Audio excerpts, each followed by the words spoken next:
Hi, Vivi! Kumusta? Kumusta? Pwede ba malaman yung full name mo and how long have you been here in Glasgow? My name is Lily Balongay. Dumating ako dito in 2020. That's the peak of pandemic. So yun, nabigyan kami ng blessing from God. So ginab namin yung opportunity na to na mapunta dito. How's your work dito sa Glasgow? So hindi ka naman nai-stress sa trabaho mo? Sometimes, kasi when dealing with patients, yung mga concerns nila, yung mga medical histories nila, How do you cope with that? magbabanding kami every weekend. We make sure na lalabas kami every weekend. Aside sa work-related stress, yung may malungkot dito, away from family, kasi kami lang. MX3 capsule, ano yung naging effect sa health mo? Nagpa-check ako sa doktor kasi nga nag-worry ako, may lump ako dito. Pero hindi naman siya nothing serious.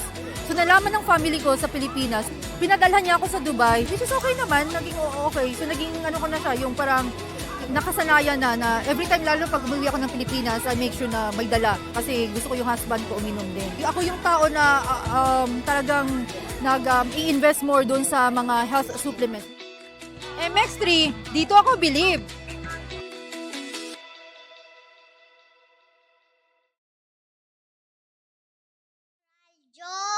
Sabihin mo, energy!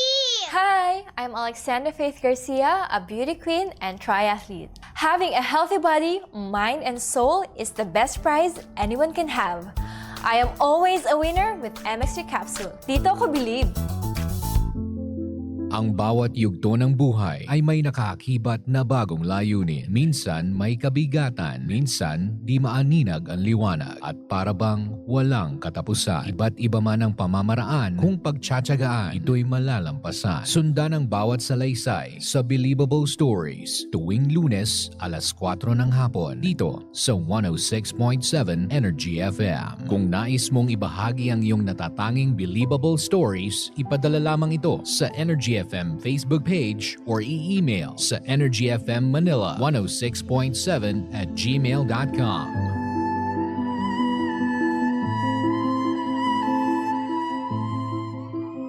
Huwag mo sabihin, radyo! Huwag mo sabihin, radyo! Sabihin mo! Sabihin mo! Energy! Energy! Oy, Pangga, kung hindi ka pupunta sa akin, di ako na lang ang pupunta sa'yo. Total, maaga pa naman, di ba? Puntahan kita dali. Nakakaloka to. Lindsay! Baby Turby! Oy, Pangga, speaking of pupunta ha, syempre naman sa oras na 7:24, mahal ko Pangga ko, baby ko, tingnan na po natin kung tayo po ba ay matatraffic dahil po, alam mo naman ngayon, Tuesday, maaga pa, di ba? Tingnan natin kung aalis ba tayo, matatraffic ba tayo, okay, mahal ko Pangga ko, baby ko. Nasa kabilang linya po, of course, yung pong ating mga gwapong-gwapong mga taga-MMDA dyan. Hello! Ano nangyari? Tingnan natin maya-maya ng konti ulit ha. Try ulit natin. Hello? Hello? Hello? Sige, maya-maya ng konti. I-try ulit natin. Tayo po ay nasa line 2. Mahal ko, baby ko. Hello? Good morning. Ayun! Good morning po. Isang magandang umaga. Ano po ba lagay ng ating mga kakalsadahan? Mula po sa MMDA. Magandang umaga rin sa iyo, DJ Lindsay. Ganon din sa mga listeners ng Energy FM. At syempre, kala ko nagalit na yung ating tech para dahil nga tinawag mong gwapo ang mga taga-MMDA.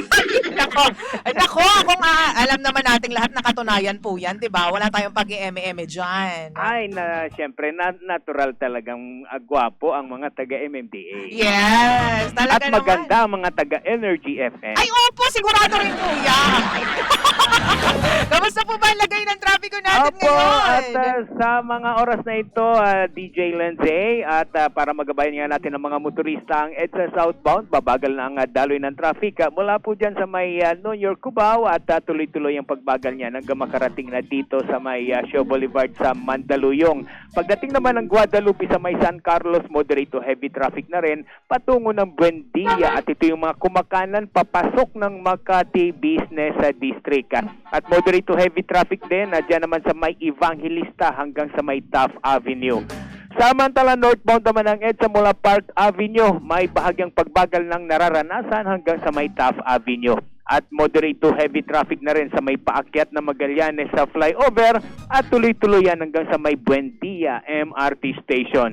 Pagdating naman dyan sa may Madison sa Mandaluyong, bahagyang babagal din ang daloy ng traffic hanggang sa may Guadix at Ortigas MRT Station. Pero after ng Ortigas, pag-akyat ng flyover, maluwag na po ang daloy ng mga sasakyan hanggang makarating na yan sa may Kaingin. Diyan din po sa may Oliveros, may konting build-up lamang po yan papunta ng Balintawa, Cloverleaf at ito yung mga pababa ng A. Bonifacio. Samantala dyan naman sa may Katipunan, ang northbound lamang po ang nagkakaroon ng bahagyang pagbagal pagbaba ng Aurora Katipunan flyover hanggang sa may Ateneo. Ang C5 southbound mula po dyan sa may Libisa flyover, mabagal na rin ang daloy ng traffic hanggang makarating yan ng Lanusa sa Pasig. Pero after ng Lanusa, maluwag na ang daloy ng traffic hanggang sa may Taguig area. Samantala northbound naman ang C5 mula po dyan sa may Bayani Road sa Taguig, moderate to heavy traffic na rin hanggang sa may McKinley intersection. At muli po tayo makaranasan ng pagbagal, pagbaba ng Bagong Ilog flyover, patungo naman ng Lanusa intersection. Yung mga paakyat din po ng C5 Libisa flyover, nakakaranas na rin po ng mabagal na daloy ng traffic hanggang sa may intersection po yan ng Biserano at Katipunan Avenue. Samantala sa may Commonwealth Avenue naman, yung mga nanggagaling ng Fairview dito lamang po sa may Techno Hub, diyan po mabagal na ang daloy ng mga sasakyan na papunta ng Elliptical Road hanggang sa may panulukan naman po yan ng North Avenue. At syempre, paalala sa mga motorista, konting ingat po sa inyong pagmamaneho para maiwasan natin ang anumang mga sakuna at aksidente sa lansangan. Ayun. At ang number coding naman natin ngayong araw ng Martes, DJ, ay ending number 3 and 4 at Yun. kasalukuyan ang ipinapatupad yan hanggang alas 10 ng umaga na kung saan bawal silang bumiyahe hanggang alas 10 ng umaga. At muling ipagbabawal na bumiyahe ang mga number coding ngayong araw na ito ng Martes pagdating naman ng alas 5 ng hapon hanggang alas 8 ng gabi. Para naman sa karagdagang mga traffic advisory at emergency assistance, maaari kayong tumawag sa ating MMDA hotline 136. So yan muna DJ Lindsay ang ating traffic advisory sa oras na ito mula pa rin dito sa tanggapan ng MMDA Metro Bay sa kuang inyong gabay ng lansangan. Charlie Nosaris nag-uulat. Antaray! Perfect! 100 over 100! Thank you so much! Yung mga gwapong-gwapong MMDA officers natin dyan. Nakakaloka. Tatanungin ko sana, bigla siya nawala eh. Tatanungin ko sana, ilang taon na po ba kayo sa MMDA? Naniniwala po ba kayo sa forever? Baka lang kasi naniniwala siya eh. Kompletos Ricados. Talaga naman. 7:29 ang nagmamagandang umaga sa lahat po ng mga panggapo natin na talaga naman po bumabaybay na po at paalis na po ng mga bahay nila. Sa lahat po ng mga panggapo natin na talaga naman po nasa kakalsadahan na. O baka medyo bored kayo ha. Yung mga nakasakay lang. Yung tinatawag nga po nila na passenger princess.